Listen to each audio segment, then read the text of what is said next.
Hey everyone, Erin here, and I'm here today with my August wrap-up.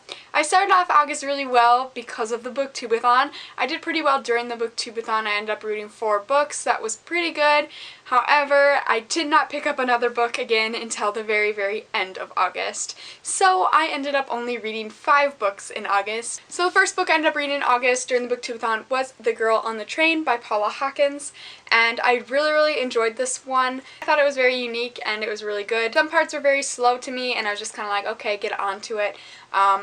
It's kind of like the author tried to be very detailed in some areas where she didn't need to be as detailed in her writing. But I did really enjoy it. I enjoyed all the characters. It was a little predictable to me. I ended up predicting the end of the book quite early on.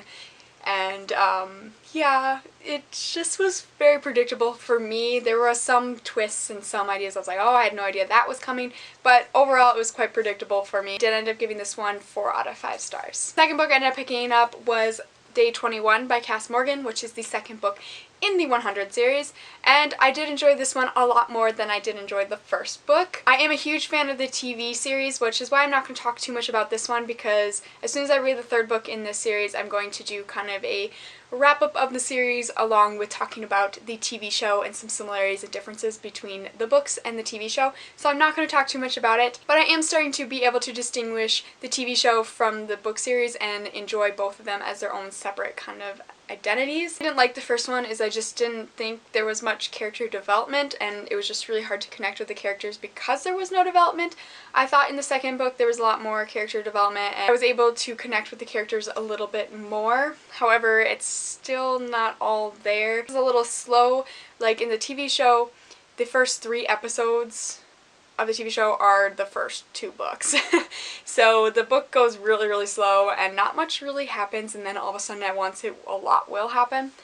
But I did enjoy it a lot more than the first one, and I'm excited to read the final book. I did end up giving this one 4 out of 5 stars. The third book I read was I Was Here by Gail Forman, and I also really enjoyed this one. Before I picked this book up, I really had no idea what this book was about. I just knew it was about suicide and something kind of promising around that, so I really had no idea going into this book what to expect, but I was very pleasantly surprised that the book kind of ended up turning into kind of a mystery thriller.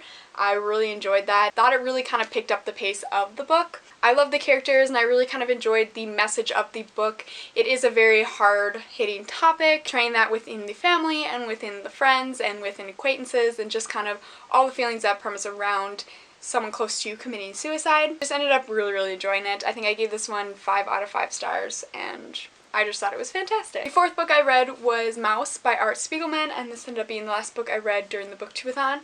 And this is a graphic novel, and I've been really wanting to get into graphic novels. I just have no idea where to start with them, and so this was my first one I actually ever read, and I really enjoyed it. I have really been wanting to get into graphic novels and comics, but I have no idea where to start. There's just so many. I did really enjoy this one. I'm a huge fan of historical fiction and really anything that premises around World War II, and so this was absolutely fantastic. I really enjoyed it. I did end up giving this one 4 out of 5 stars. Again, it's just a few parts were a little slow where I ended up like zoning out. But besides that, I absolutely loved it. And the fifth and final book I read in August was A Dark and Twisted Tide by Sharon Bolton. And I know I say this every single time that I talk about this series, but it is my absolute favorite series. I adore the series. It's just so fantastic. If you are a fan of mystery thriller with very dark aspects, like almost horror, then this is your series. It's just so good. It wasn't my favorite book out of the series, which isn't really saying much because my all-time favorite I think was the second book, and the first, third, and this one are all tied for second, very close behind the second book. So again, it's not really saying much. It's still fantastic and absolutely amazing. I was really happy in this one that we got to learn a little bit more about Lacey and about her background. In the first 3 books, you just kind of know her present self. You don't really get to dive into her dark past.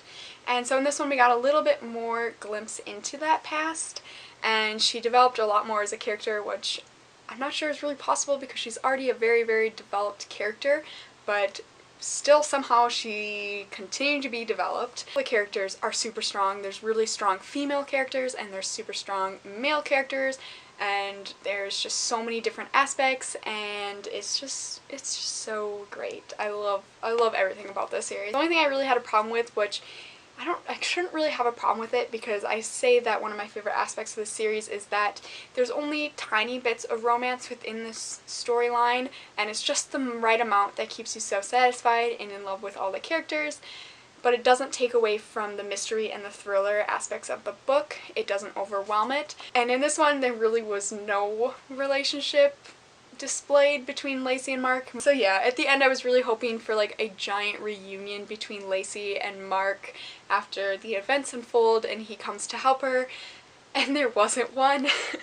Which was really disappointing, because I was like, yeah, it's gonna happen. I know, I'm so superficial. But I was really hoping for that and it didn't happen. But maybe that's just setting up for the 5th book to even be even better. I always have so much that I want to say about this book, and I can never get my feelings and what I want to say coherently out, and it's so frustrating because I just want to give this book so much praise and so much love, but I can't seem to get my words out correctly.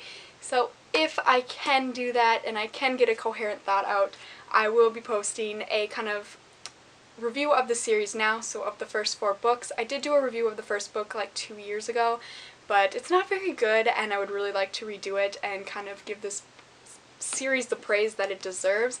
But again, I can't really ever get my thoughts out correctly and how I'm really feeling about this series.